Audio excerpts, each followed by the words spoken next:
Good morning વિદ્યાર્થી મિત્રો. તો મિત્રો જો આપણે વિશેષણ પણ કાલ જોઈ લીધા. હવે વિશેષણ પછી આપણે ક્રિયા વિશેષણ શોધવા માટે એનો પ્રકાર લખવા માટે પ્રશ્ન પૂછાતો હોય છે. તો આપણે ક્રિયા વિશેષણ વિશે પણ સમજ કેળવી લઈએ. તો જો ક્રિયા વિશેષણ કોને કહીશું, વિશેષણ કોને કહેવાય જોયું આપણે. હવે ક્રિયા વિશેષણ કોને કહીશું એ જોઈએ. તો જો મિત્રો ગુજરાતી વ્યાકરણ ક્રિયા વિશેષણ, તો જે શબ્દ સંજ્ઞાના અર્થમાં વધારો કરે તેને વિશેષણ કહીએ. આપણે જોઈ લીધું સંજ્ઞા કે નામના અર્થમાં વધારો કરતા શબ્દને આપણે વિશેષણ કહ્યું ગયા ભાગમાં.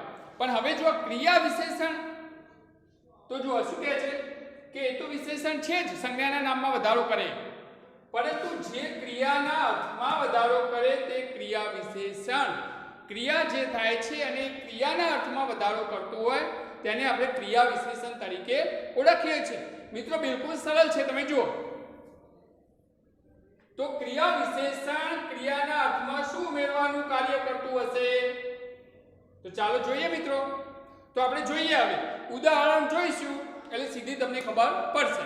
તો મિત્રો જુઓ, મેં 5 ઉદાહરણ લખ્યા અને 5 સીધા લખ્યા છે અને પછી આપણે જોઈએ કઈ રીતે થાય છે. જો 5 માં ઉમેરતા ગયા ક્રિયા વિશેષણ. તો જો એક મોટા ભાઈ દોડે છે, આપણે પુસ્તકના જ ઉદાહરણ લીધા છે. તો મોટા ભાઈ દોડે છે, દોડવાની ક્રિયા બતાવી પહેલા વાક્યમાં મોટા ભાઈની. હવે જો બીજું શું કહે છે કે મોટા ભાઈ સવારે દોડે છે. સવારે શબ્દ ઉમેરાયો અને એક શેમાં વધારો કરે છે? જુઓ તમે કે ક્રિયાના અર્થમાં વધારો કરે છે, માટે ક્રિયા વિશેષણ. શું થશે? ક્રિયા વિશેષણ. મોટા ભાઈના આગળ જો લાગે કોઈ વિશેષણ તો એ ક્રિયા નથી, માટે એ સંજ્ઞા છે અને સંજ્ઞાના નામમાં તો એને વિશેષણ કહેવાય. પણ આ તો ક્રિયાના અર્થમાં વધારો કર્યો, માટે ક્રિયા વિશેષણ. મિત્રો ખબર પડી ગઈ? તો સવારે સમય બતાવ્યો તો સમયવાચક કહી શકાય, એનો પ્રકાર પણ આવશે. જુઓ તમે, મોટા ભાઈ બગીચામાં દોડે છે. જો ફરીથી બીજું મૂકીએ આપણે કે મોટા ભાઈ દોડવાની ક્રિયા તો છે જ, પણ આપણે એકમાં સમય લીધો, બીજામાં રીત સ્થળ લીધું. જો કે મોટાભાઈ બગીચામાં દોડે છે તો સ્થાનવાચક થયું. તો મોટાભાઈ બગીચામાં દોડે તો દોડવાનું સાથે સંબંધ દર્શાવે છે ને ક્રિયા સાથે, એટલે ક્રિયા વિશેષણ. ચલો ચોથામાં જો તમે, મોટાભાઈ ઝડપથી દોડે છે તો રીત બતાવી. દોડે છે ખરા પણ ઝડપથી, તો એ રીત કહેવાય. તો રીતિવાચક ક્રિયા વિશેષણ થાય આ રીતે. તો મિત્રો તમે જોઈ શકો છો, જો તો મોટાભાઈ ઝડપથી દોડે છે. જો દોડવાની ક્રિયા તો બધામાં બતાવી છે, અને આપણે પછી જો સવારે લીધું, બગીચામાં લીધું, ઝડપથી લીધું, તો એ બધા ક્રિયા વિશેષણ. ક્રિયા માટે ક્રિયાના અર્થમાં વધારો કરતા શબ્દો લીધા આપણે, માટે ક્રિયા વિશેષણ. જો મોટાભાઈની આગળ કોઈ વિશેષણ લાગેલું હોય તો એને આપણે વિશેષણ કહીશું, એ સંજ્ઞા થઈ જાય. જ્યારે ક્રિયાના આગળ લાગે છે ત્યારે આપણે એને ક્રિયા વિશેષણ કહીએ છીએ. ક્રિયા માટે અર્થમાં વધારો કરતું હોય એટલે. તો જો મિત્રો 5માં જો કે મોટાભાઈ સવારે બગીચામાં ઝડપથી 5 રાઉન્ડ દોડે છે. મોટાભાઈ સવારે બગીચામાં ઝડપથી 5 રાઉન્ડ દોડે છે. તો જો એમાં આપણે બધા સમાવેશ કર્યો, 5 રાઉન્ડ વધારી દીધા. ખ્યાલ આવ્યો મિત્રો? તો 5 રાઉન્ડ દોડે છે, એક પ્રમાણવાચક આપ્યું કે 5 રાઉન્ડ, માત્રા સૂચક. તો એ પ્રમાણે જો બધા જ આ રીતે આપણે એના પ્રકાર જે આવતા હોય છે એ પ્રમાણે શબ્દો લીધા છે એક જ વાક્યમાં, ધીરે ધીરે, એટલે ખબર પડી જાય તમને કે આ બધા એ ક્રિયાના અર્થમાં વધારો કરે છે, માટે ક્રિયા વિશેષણ આવા પ્રકારના હોય. હવે મિત્રો તમે જુઓ કે, તો મિત્રો તમે જોયું કે ઉપરના વાક્યોમાં દોડવું ક્રિયા છે, બરાબર, દોડવાની. પછીના વાક્યોમાં સવારે બગીચામાં ઝડપથી સવારે 5 રાઉન્ડ, એ બધા શું છે? ક્રિયા વિશેષણ. આપણે આ જોયા એ બધા, આ બધા શું છે? ક્રિયા વિશેષણ. તો મિત્રો રાઈટ, એકદમ સરળ છે ને. હવે જુઓ તમે, એના પ્રકાર ઓળખવા માટે આપણે પ્રકાર લખવા પડશે. ક્રિયા વિશેષણ છે તો ખબર પડી જશે, પણ હવે કયા પ્રકારનું છે? તો પ્રકાર માંગ્યો હોય તો ક્રિયા વિશેષણના પ્રકાર. તો એક તો બતાવ્યું સમયવાચક ક્રિયા વિશેષણ. દાખલા તરીકે આપણે અહીંયા જોયું તો કે સવારે, તો સમય બતાવ્યો છે. બીજું બતાવ્યું રીતિવાચક ક્રિયા વિશેષણ. તો દોડવાની રીત આપણે બતાવી આ વાક્યમાં. તો કઈ રીત છે? ઝડપ. ઝડપ તો ઝડપથી દોડે છે તો રીતિવાચક ક્રિયા વિશેષણ બતાવ્યું. માત્રા સૂચક ક્રિયા વિશેષણ 5 રાઉન્ડ, એક માપ જેવું માત્રા સૂચક પ્રમાણવાચક જેને કહેવાય, તો 5 રાઉન્ડ દોડે છે તો માત્રા સૂચક બતાવ્યું છે આપણે. અભિગમવાચક ક્રિયા વિશેષણ તો ખરેખર 5 રાઉન્ડ મારે છે તો ખરેખર કે એવો શબ્દ જે લગાડીએ તો પછી એને શું કહેવાય? અભિગમ આપણો. તો અભિગમવાચી ક્રિયા વિશેષણ. અને સ્થાનવાચક ક્રિયા વિશેષણ પાંચમો પ્રકાર. તો સ્થાન, આ સમય છે તો બગીચાનું શું બતાવ્યું કહેવાય? સ્થાન બતાવ્યું કહેવાય. તો સ્થાનવાચક ક્રિયા વિશેષણ. તો આવા પ્રકારે આપણને ખબર પડવી જોઈએ કે આને સ્થાન કહેવાય, આને સમય કહેવાય, આને અભિગમ કહેવાય કે આને રીત કહેવાય. તો આ રીતે જો શબ્દોની ખબર પડે તો એ પ્રકારે આપણે ક્રિયા વિશેષણનો પ્રકાર લખી દેવાનો છે. તો મિત્રો જો આ રીતે 5 પ્રકાર થઈ ગયા: સમયવાચક, રીતિવાચક, માત્રાસૂચક, અભિગમવાચી અને સ્થાનવાચક. આ 5 પ્રકારના ક્રિયા વિશેષણ તમારે જોવાના રહેશે. આપણે કાલે 4 પ્રકારે વિશેષણ જોયા હતા, એ તમને લગભગ ખબર પડી ગઈ. હવે આજે આપણે આ જે ક્રિયા વિશેષણની ચર્ચા કરી અને એમાં આ 5 પ્રકાર, એમાં હું તમને હાલ આ 2 પ્રકાર વિશે લખવા માટે એટલે કે સમજાવવા માટે કે ચર્ચા કરવા માટે હાલ બીજું બોર્ડ લાવો અને આપણે જોઈએ. ત્યાં સુધી આ તમે જોઈ લેજો.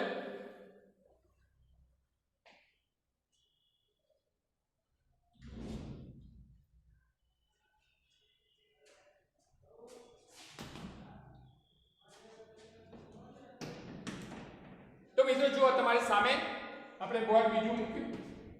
હવે તમે જોઈ શકો છો લગભગ આ તો દેખાતું હશે આખું, બરાબર. હવે આપણે 5 પ્રકાર લખ્યા. 5 પ્રકારમાં સમયવાચક ક્રિયા વિશેષણ પહેલું. હવે સમયવાચકમાં આપણે જોઈએ કે કેવો સમય બતાવેલો હોય. તો ક્રિયાના સમયનો સંદર્ભ દર્શાવનારા શબ્દો એ સમયવાચક ક્રિયા વિશેષણ થઈ ગયું. મિત્રો એક વ્યાખ્યા સમજ માટે. હવે જો આપણે એને 5 વાક્યો લીધા અને એ વાક્યોમાં પછી બતાવે. ધ્યાન આપજો, ઉમેરો કર્યો. અમે પાછા જવાના હતા.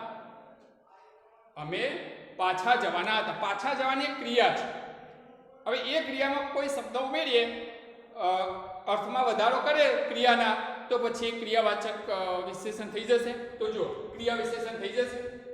તો જો અમે પાછા જવાના હતા, તો એની સામે જ બિલકુલ જો કેવું લખ્યું? અમે તરત પાછા જવાના હતા. તરત. આમ તો તરતમાં તો રીત પણ આવે, તરત પાછા જવાના હતા અને સમય પણ બતાવવામાં આવે છે. પુસ્તકમાં બંનેમાં આપેલું છે, તો નો ડાઉટ. તો અમે તરત પાછા જવાના હતા. તો આપણે તરતને આમાં લીધું હાલ પૂરતું, બરાબર. તો એ શું થઈ ગયું? સમય. તરત ક્યારે આવવાના, તરત આવવાના, તરત પાછા જવાના. તો આપણને સમય આપી દીધો, બરાબર. તો સમયવાચક. તો જોઈ તમે મિત્રો કે અહીંયા અમે પાછા જવાના હતા, તો અમે તરત પાછા જવાના હતા. તો જવાની ક્રિયામાં તરત મૂક્યું એટલે એ થઈ ગયું ક્રિયા વિશેષણ. ક્રિયાના અર્થમાં વધારો કર્યો અને એ થઈ ગયું સમયવાચક. ધ્યાન રાખજો. પપ્પા તમારું સરનામું શોધતા હતા. પપ્પા તમારું સરનામું શોધતા હતા. પપ્પા ઘણા વખતથી તમારું સરનામું શોધતા હતા. જોયું તમે? પપ્પા ઘણા વખતથી તમારું સરનામું શોધતા હતા. તમારું સરનામું શોધતા હતા. તો ઘણા વખતથી, તો એ ક્રિયાના અર્થમાં વધારો કર્યો માટે ક્રિયા વિશેષણ. અને એમાંય ઘણા વખતથી સમય કીધો છે આપણને, તો સમયવાચક ક્રિયા વિશેષણ. ચલો ત્રીજું, નર્મદાએ મને જાગૃત કર્યો છે. નર્મદાએ મને જાગૃત કર્યો છે. તો નર્મદાએ મને હર હંમેશ જાગૃત કર્યો છે. જો સમય આપણે હંમેશા, કાયમ માટે, હર હંમેશ, કાયમ શબ્દ પણ લખાય કે નર્મદાએ મને કાયમ જાગૃત કર્યો છે. હર હંમેશ, જેટલી વાર ગયા હોય એ કાંઠે તો મને જાગૃત કર્યો છે. તો શું કહેવા માંગે છે કે નર્મદાએ મને હર હંમેશ જાગૃત કર્યો છે. તો એ પણ સમય આપ્યો. તો સમયવાચક ક્રિયા વિશેષણ. અમારી છત્રી એમ તૂટી ન જાય. ધ્યાન રાખજો મિત્રો, અમારી છત્રી એમ તૂટી ન જાય. તો અમારી છત્રી એમ વર્ષ દિવસમાં તૂટી ન જાય. વર્ષ અને દિવસ શું આપ્યો? સમય. તો એ શું થઈ ગયું? સમયવાચક ક્રિયા વિશેષણ. જો આ તો એકદમ સરળ થઈ ગયું મિત્રો. ખ્યાલ આવે છે ને? સમય બતાવે છે બધું, એટલે એ સમયવાચક. બા બિચારી વૈતરું કરતી. બા બિચારી રાત દિવસ વૈતરું કરતી. કરતી, રાત દિવસ. જો સરળ થઈ ગયું. તો એ ક્રિયા વિશેષણ અને એ પણ સમય દર્શાવતું, તો સમયવાચક. બરાબર. તો સમયવાચક ક્રિયા વિશેષણ. તો મિત્રો જોઈએ 5 વાક્યો. તો 5માં જો તરત, ઘણા, વખતથી, હરમેશ, વર્ષ, દિવસમાં, રાત, દિવસ. તો આ બધા સમય ચોક્કસ કર્યો. હવે જુઓ તમે અહીંયા કે અન્ય ઉદાહરણ. હવે હું જઈશ. હવે શું બતાવ્યું? સમય. આજે તો શું બતાવ્યું? સમય. કાયમ શું બતાવ્યું? સમય. કદી શું બતાવ્યું? સમય. ક્યારેય નહીં, કદી. હંમેશા શું બતાવ્યું? સમય. ક્યારેક, સવારે. તો આવા બધા જે ક્રિયાના અર્થમાં વધારો કરતા હોય અને એવા શબ્દો તમને જોવા મળે વાક્યમાં, ત્યારે તમે એને ચોક્કસ લખી શકો કે ક્રિયા વિશેષણ છે અને એમાં પણ સમયવાચક ક્રિયા વિશેષણ છે મિત્રો. તો એ તમે ચોક્કસ કરી શકો. તો મિત્રો જુઓ, પછી આપણે ઉલટાવીએ છીએ બોર્ડને અને બીજો પ્રકાર જોઈ લઈએ. તો જુઓ,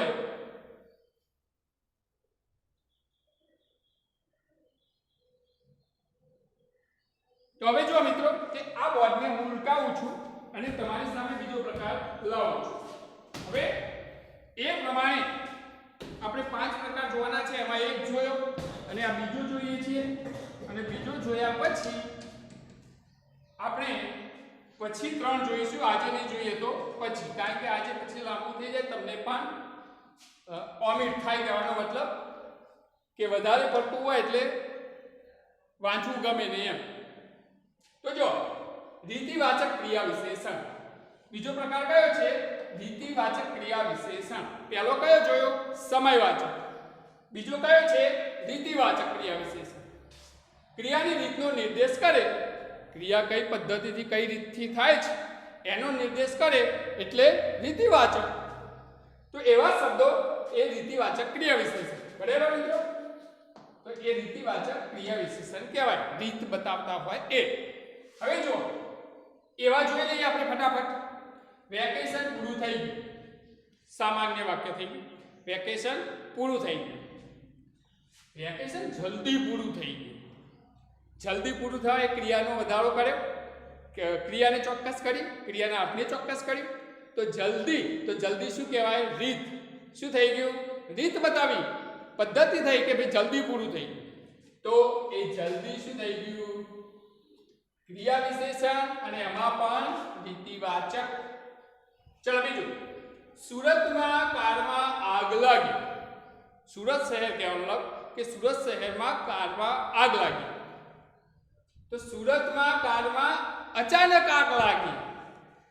તો આગ લાગવાની રીત કઈ થઈ? અચાનક, એકાએક. તો અચાનક રીત થઈ, માટે એ ક્રિયા વિશેષણ તો ખરું જ. આગ લાગી એના આગળ ક્રિયા વિશેષણ અને એ ક્રિયા વિશેષણમાં પણ શબ્દ કેવો છે? રીત બતાવતો. તો રીતિવાચક ક્રિયા વિશેષણ. બરાબર? આવડી મોટી ઇમારત બની ગઈ ને ખબર ન પડી. આવડી મોટી ઇમારત બની ગઈ ને ખબર ન પડી. તો મિત્રો જો, રાતોરાત આવડી મોટી ઇમારત બની. ધ્યાન રાખજો, રાતોરાત આવડી મોટી ઇમારત બની ગઈ ને ખબર ના પડી. રાતોરાત આવડી મોટી ઇમારત બની ગઈ ને ખબર ના પડી. તો રાતોરાત, અચાનક, રાતોરાત, અચાનક એ બધા શબ્દને મળતો આવે છે ને, તો શું કહેવાય? રીત કહેવાય કે રાતોરાત બની પદ્ધતિ. તો રીતિવાચક ક્રિયા વિશેષણ. હવે જો મિત્રો એના પછી, મને કોઈ રસ્તે મળે ને કદી પૂછે કે કેમ છે. મને કોઈ રસ્તે મળે ને કદી પૂછે કે કેમ છે. તો જો ઓચિંતું કોઈ મને રસ્તે મળે, તો એક તો ઓચિંતું જોઈ લીધું તમે, રીત, અચાનક, ઓચિંતું. તો ઓચિંતું કોઈ મને રસ્તે મળે ને કદી ધીમેથી પૂછે કે કેમ છે. ને કદી ધીમેથી પૂછે કે કેમ છે. તો કદી ધીમેથી જુઓ તમે, શું થઈ ગયું? રીત થઈ ગઈ. ફટાફટ, ધીમેથી, કદી, ઓચિંતું. તો એ શું કહેવાય? રીતિવાચક ક્રિયા વિશેષણ. ખબર પડી તમને? હવે જો સાહેબ કાંઈ પૂછે તો જવાબ આપજે. સાહેબ કાંઈ પૂછે તો જવાબ આપજે. તો શું થશે? સાહેબ કાંઈ પૂછે તો જવાબ ફટાફટ આપજે. આપવાની પદ્ધતિ બતાવી, ફટાફટ, સીધું જ. સાહેબ કાંઈ પૂછે તો જવાબ ફટાફટ આપજે. તો એ ફટાફટ. બરાબર મિત્રો? તો જો ફટાફટ રીત થઈ. તો આ રીતે આવા પ્રકારના શબ્દો હોય એ રીતિવાચક લેવાના. ક્રિયા વિશેષણ તો ખરા જ. સવારે, તરત એ બધા આપણે જોયા સમયવાચકમાં, અને આવા બધા ઓચિંતું, અચાનક, જલ્દી આ બધા જોયા રીતિવાચકમાં. બધા જ એ તો ક્રિયા વિશેષણ, પણ આ પ્રમાણે એના જે 5 પ્રકાર છે એ આ રીતે ઓળખવા પડશે. તો જો અન્ય ઉદાહરણ, તો જો નિયમિત, ચૂપચાપ, માંડ, એકાએક વગેરે આવા જે શબ્દો રહે એ રીત બતાવે છે. બધા અમુક તો પર્યાય સમાનાર્થી મળતા જ હોય. દાખલા તરીકે જો અચાનક કીધું, રાતોરાત કીધું, અચિંતું કીધું, તો બધા એકાએક જ છે. જો ફટાફટ, આ બધું શું બતાવે છે? એકના એક બધા સમાનાર્થી જેવું બતાવે. એકાએક. પછી આ રેગ્યુલર, નિયમિત વિદ્યાર્થી છે, એની રીત છે કે દરરોજ શાળામાં આવે છે. ચૂપચાપ, હું નીકળ્યો પણ કેવી પદ્ધતિ થઈ નીકળવાની? ચૂપચાપ નીકળી ગયો, તો ચૂપચાપ. તો એ પણ એવું થઈ ગયું. માંડ માંડ, હું ચાલી શકું છું પણ માંડ માંડ, તો એ પણ જુઓ તમે એકાએક. તો આ રીતે મિત્રો આ દેખાય છે નીચેનું તમે જોઈ લેજો. એકવાર આપણે થોડું ઊંચું કરી લઈએ. ચલો, તો જો તમને કદાચ ઊંચું દેખાય તો એ બહુ હાઈટમાં જતું રહે, છતાંય તમારે આ જોવાનું છે. ચલો આપણે આ જોયું, તમે નીચે ના દેખાતું હોય તો ફરીથી સાહેબ કંઈ પૂછે તો જવાબ આપજે. તો સાહેબ કંઈ પૂછે તો જવાબ ફટાફટ આપજે. તો ફટાફટ. અહીંયા તમે જોયું હતું કે અચિંતું, કદી, ધીમેથી, બધા રીતિવાચક. અહીંયા પણ સાહેબ ફટાફટ રીતિવાચક. અને અન્ય જો અન્ય ઉદાહરણ નિયમિત, ચૂપચાપ, માંડ, એકાએક વગેરે. તો મિત્રો આપણે જોયું તો 2 પ્રકારમાં જોઈએ આપણે શબ્દો એક્ઝેક્ટ ખબર પડી જાય છે કે આ કયા પ્રકારના શબ્દો સેટ થાય. તો એ સમયવાચક જોયા, રીતિવાચક જોયા. હવે પાછળ 3 પ્રકાર જોવાના છે આપણે. તો આપણે જોઈ લઈશું કે માત્રાવાચક હોય, અભિગમવાચી હોય કે સ્થાનવાચક હોય. આ બધાય આપણે 3 પ્રકાર બાકી રહ્યા, એ આવતા ભાગમાં જોઈએ. તો ત્યાં સુધી તમે આનો અભ્યાસ કરો મિત્રો. અને જો તમને દેખાય છે ને, તો જો એક્ઝેક્ટ, તો એ જોઈ લેજો, સ્ક્રીનશોટ પાડી, ના હોય તો નોંધ પણ કરજો. અને જોડે જોડે એ પણ કહું કે આપણા પુસ્તકમાં, 10માના પુસ્તકમાં પણ આ મળશે. ઓકે? પુસ્તકના ઉદાહરણો સાથે આપણે જોયું છે મિત્રો, એ પ્રમાણે ચર્ચા કરી છે. તો ત્યાં સુધી આનો અભ્યાસ કરો, પછી બાકીના 3 પ્રકાર આપણે જોઈશું. બાય.